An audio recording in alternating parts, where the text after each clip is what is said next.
Assalamualaikum warahmatullahi wabarakatuh. Perkenalkan, nama saya Silma Halimati Salsah, NPM D220017762. Di sini saya sebagai moderator dari kelompok 5 mata kuliah pengantar akuntansi yang beranggotakan Anissa, Nurlaila, Ria, Rosa, Silma, dan Tita. Di sini kami akan memaparkan materi tentang persediaan. Baik, langsung saja kita memasuki tahapan pemaparan materi yang pertama oleh Nurlaila.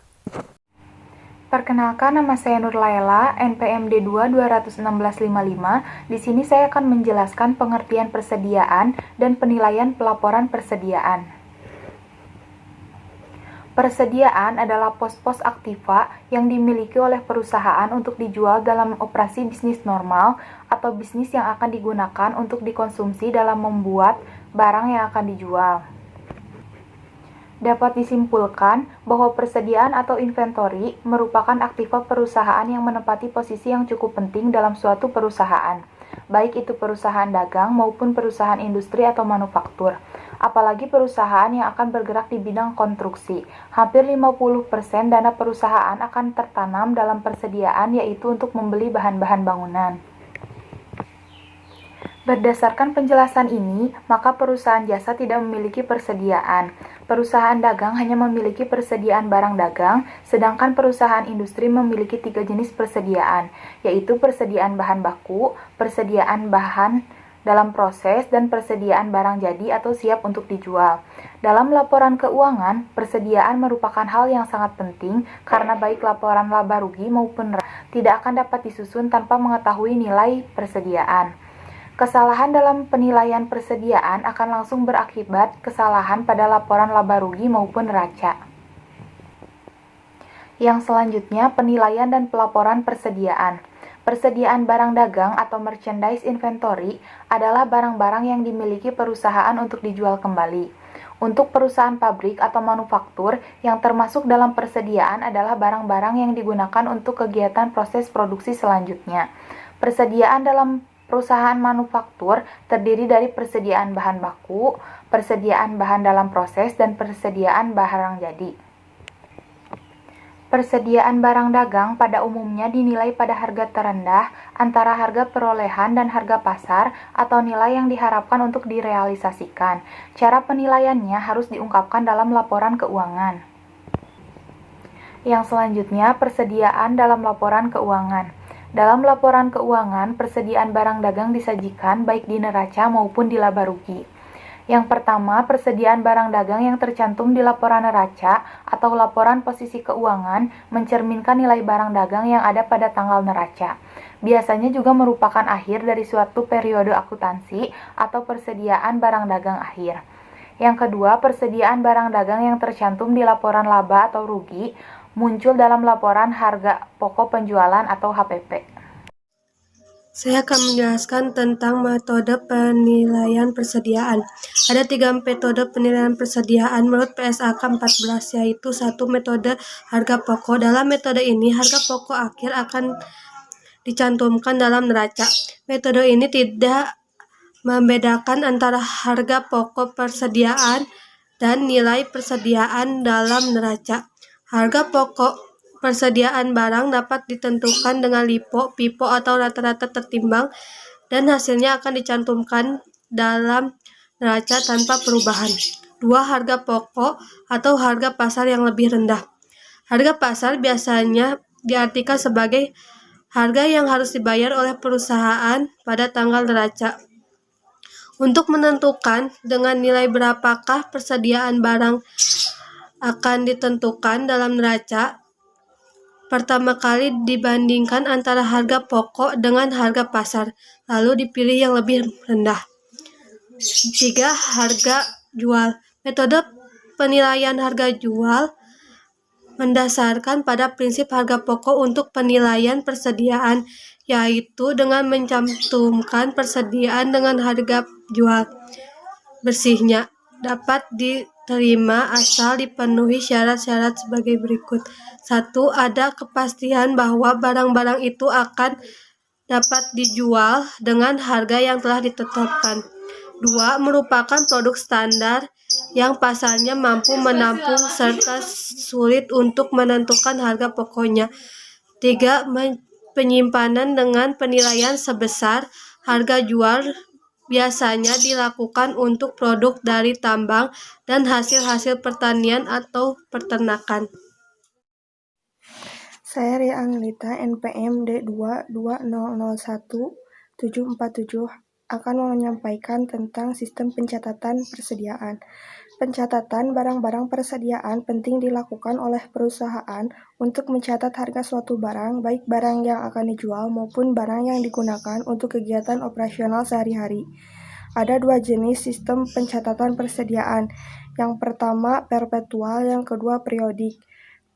Yang pertama, perpetual ialah sistem pencatatan persediaan yang dicatat pada saat transaksi berlangsung. Metode penilaian persediaan pada sistem pencatatan perpetual, yaitu 1. Metode rata-rata bergerak atau moving average. Dalam metode ini, harga beli rata-rata dihitung setiap terjadi transaksi pembelian.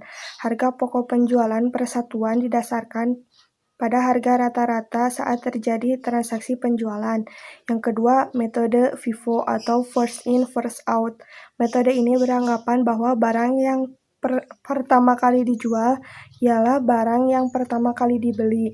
Yang ketiga, metode LIFO atau lost in, first out. Metode ini beranggapan bahwa barang yang pertama kali dijual ialah barang yang terakhir kali dibeli. Pencatatan transaksi persediaan pada sistem perpetual. Yang pertama, mencatat pembelian. Umumnya, transaksi pembelian baru akan dicatat pada saat barang sudah diterima oleh pembeli. Setiap transaksi harus didukung oleh bukti pembayaran jika secara tunai dan faktur pembelian jika secara kredit. Ayat jurnal untuk mencatat transaksi pembelian atas persediaan, yaitu persediaan barang dagang dicatat di debit, kas atau hutang dagang dicatat di kredit. Yang kedua, mencatat retur pembelian. Retur pembelian yaitu hak pembeli untuk mengembalikan barang yang sudah diterima karena barang tersebut tidak memiliki atau tidak sesuai dengan spesifikasi yang diinginkan, atau barang tersebut mengalami kerusakan. Ayat jurnal untuk mencatat transaksi retur pembelian atas persediaan, yaitu kas atau hutang dagang dicatat di debit, persediaan barang dagang dicatat di kredit. Yang ketiga, mencatat biaya angkut pembelian. Dalam sistem perpetual, biaya angkut pembelian ini akan digantikan oleh beban pokok penjualan, karena biaya angkut pembelian ini akan menambah beban pokok dari barang yang dibeli, sehingga biaya ini akan menambah nilai beban pokok penjualan. Ayat jurnal yang harus dibuat untuk mencatat transaksi ini yaitu beban pokok penjualan dicatat di debit, kas atau hutang dagang dicatat di kredit. Yang keempat, mencatat potongan pembelian. Dalam sistem perpetual tidak mengenal akun potongan pembelian, karena akun ini sifatnya mengurangi beban pokok atas barang yang dibeli, maka digantikan dengan beban pokok penjualan di sisi kredit. Ada dua jurnal yang harus dibuat untuk mencatat transaksi ini. Yang pertama, ayat jurnal untuk mencatat transaksi pembayaran utang jika disertai dengan potongan pembelian, yaitu utang dagang dicatat di debit, kas dicatat di kredit, beban pokok penjualan dicatat di kredit. Yang kedua, ayat jurnal untuk mencatat transaksi pembayaran utang jika tanpa disertai potongan pembelian. Utang dagang dicatat di debit, kas dicatat di kredit. 5. Mencatat penjualan. Ada dua ayat jurnal yang harus dibuat untuk mencatat penjualan dengan sistem perpetual, yaitu yang pertama, kas atau utang dagang dicatat di debit, penjualan dicatat di kredit. Yang kedua, beban pokok penjualan dicatat di debit, persediaan barang dagang dicatat di kredit. Yang keenam, mencatat retur penjualan. Jika akun penjualan memiliki saldo normal di sisi kredit, maka retur penjualan memiliki saldo normal di sisi kredit. Ayat jurnal yang harus dibuat untuk mencatat transaksi ini yaitu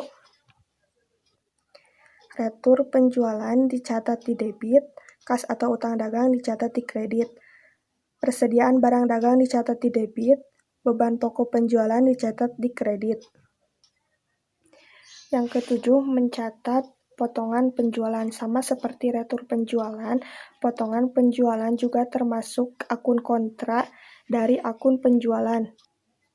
Ayat jurnal yang harus dibuat untuk mencatat transaksi ini jika disertai dengan potongan penjualan yaitu kas dicatat di debit, potongan penjualan dicatat di debit, piutang dagang dicatat di kredit.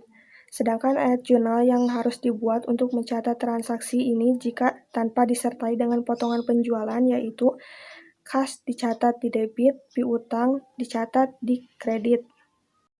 Assalamualaikum warahmatullahi wabarakatuh. Perkenalkan, nama saya Rosalinda. Di sini saya akan menjelaskan materi tentang sistem pencatatan persediaan periodik.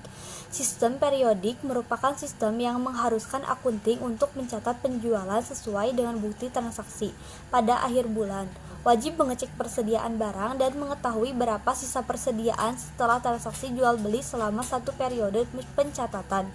Untuk menentukan nilai persediaan barang pada akhir periode menurut sistem fisik sebagai berikut. Metode MPKP atau PIPO, persediaan akhir barang didasarkan pada harga barang yang dibeli terakhir sesuai dengan jumlah unitnya. Metode MPKP LIPO, persediaan akhir barang didasarkan pada harga barang yang dibeli awal sesuai dengan jumlah unitnya. Metode tanda pengenal siklus, setiap barang yang dibeli atau yang masuk diberi kode atau tanda pengenal yang menunjukkan harga persatuan sesuai faktur yang diterima. Metode rata-rata sederhana, metode rata-rata tertimbang. Mencatat pembelian, ayat jurnal yang perlu dibuat untuk mencatat transaksi pembelian persediaan adalah sebagai berikut. Pembelian di debit, kas atau hutang usaha di kredit. Mencatat retur pembelian, ayat jurnal yang perlu dibuat untuk mencatat transaksi retur pembelian atas persediaan barang adalah sebagai berikut. Kas atau hutang usaha di debit, retur pembelian di kredit. Mencatat biaya angkut pembelian. Ayat jurnal yang perlu dibuat untuk mencatat transaksi pembayaran biaya angkut pembelian adalah sebagai berikut. Biaya angkut pembelian di debit, kas atau hutang usaha di kredit. Mencatat potongan pembelian, ayat jurnal yang perlu dibuat oleh pembeli untuk mencatat transaksi pembayaran utang disertai dengan potongan pembelian adalah sebagai berikut. Hutang usaha di debit, potongan pembelian di kredit. Kas di kredit. Mencatat penjualan, ayat jurnal yang perlu dibuat oleh penjual untuk mencatat transaksi penjualan persediaan kepada pelanggan adalah sebagai berikut. Kas atau piutang dagang di debit, penjualan di kredit. Mencatat retur penjualan, ayat jurnal yang perlu dibuat oleh perusahaan untuk mencatat transaksi penerimaan kembali barang yang telah dijualnya adalah sebagai berikut. Retur penjualan di debit, kas atau piutang dagang di kredit. Mencatat potongan penjualan, ayat jurnal yang perlu dibuat oleh penjual pada saat penerimaan pelunasan piutang dagang oleh pelanggan disertai dengan potongan penjualan adalah sebagai berikut. Kas di debit, potongan penjualan di debit, piutang dagang di kredit. Pencatatan penyesuaian atas persediaan akhir terdapat dua metode dalam mencatat penyesuaian atas persediaan akhir dengan menggunakan sistem periodik yaitu metode ikhtisar laba rugi dan metode beban pokok penjual. Perkenalkan, nama saya Tita Karlina, NPM D220017774. Materi selanjutnya yaitu harga pokok penjualan adalah jumlah pengeluaran dan beban yang dikeluarkan secara langsung maupun tidak langsung untuk menghasilkan produk atau jasa. Komponen dalam harga pokok penjualan. 1. Persediaan awal barang dagang adalah persediaan yang terjadi di awal periode akuntansi perusahaan. 2. Persediaan akhir barang dagang adalah persediaan yang tersedia di akhir periode akuntansi perusahaan. 3. Pembelian bersih adalah keseluruhan pembelian barang dagang yang dilakukan perusahaan untuk pembelian barang tunai atau kredit. Rumus harga pokok penjualan yaitu pembelian bersih tambah persediaan awal dikurangi persediaan akhir. Poin selanjutnya yaitu kartu stok. Dalam metode saldo permanen, setiap jenis barang dibuatkan satu catatan tersendiri yang disebut kartu stok atau kartu persediaan. Kumpulan dari kartu stok untuk semua jenis barang yang ada disebut buku stok.